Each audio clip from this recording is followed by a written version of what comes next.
Spot എഡിറ്ററിൽ നിന്നാണല്ലോ ഒരു film മേക്കറിലേക്ക് എത്തുന്നത്.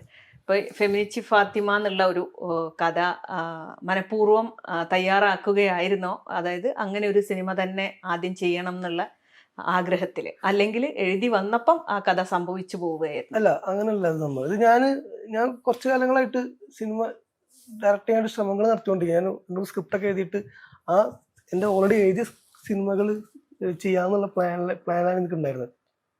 അപ്പം അതിനു വേണ്ടിയിട്ട് ഞാൻ പ്രൊഡക്ഷനെ മീറ്റ് ചെയ്യലും ആർട്ടിസ്റ്റിനെ കഥ പറയാൻ പോലും ഇതൊക്കെ ശ്രമം നടന്നുകൊണ്ടിരിക്കുകയാണ്. അപ്പം ഈ ശ്രമങ്ങളൊന്നും ഫലം കാണുന്നില്ല. അപ്പം നമുക്ക് നമ്മളെ വീട്ടിലും ഒക്കെ ഇങ്ങനെ പറഞ്ഞു തുടങ്ങി, എത്ര കാലം ഇങ്ങനെ അപ്പോൾ ഇതിന് പിന്നാലെയാണ് നമ്മൾ.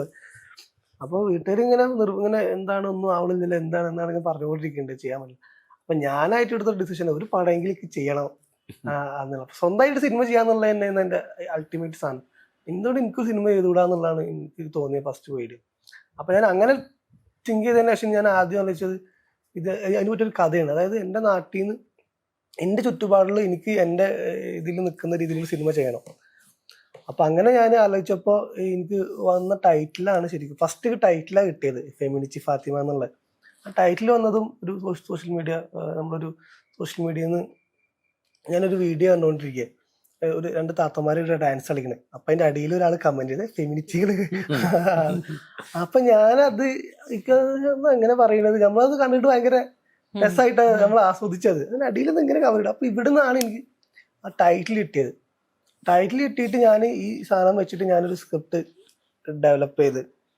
അപ്പോഴാണ് എൻ്റെ താത്താൻ്റെ ഒരു ഇൻസിഡന്റ് നടക്കണത് വീട്ടിൽ.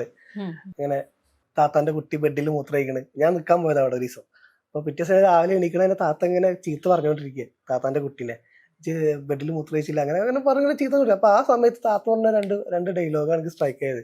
അത് മൂത്രം തട്ടിക്കാണ്ട് കൊണ്ടിരിക്കണ ബെഡായിരുന്നു, പിന്നെ അതിൻ്റെ മണം പോകില്ല എന്ന് പറഞ്ഞിട്ട്. പിന്നെ ഞാൻ കാണുന്നത് മുപ്പത്തേര് ബെഡും ഏറ്റിയിട്ട് പുറത്ത് പോയിട്ട് വെയിലത്ത് കൊണ്ടുവരണതാണ്.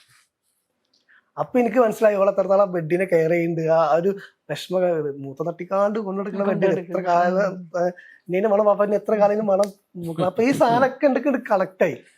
അപ്പോഴാണ് ആ ബെഡിന്റെ ഒരു ഫാക്ടറി എനിക്ക് അതിൽ വർക്കായത്. അങ്ങനെ ഞാൻ ആ സാധനം സ്ക്രിപ്റ്റ് എഴുതി അവസാനം ഫെമിനിച്ചി ഫാത്തിമയിലോട്ട് എത്തി.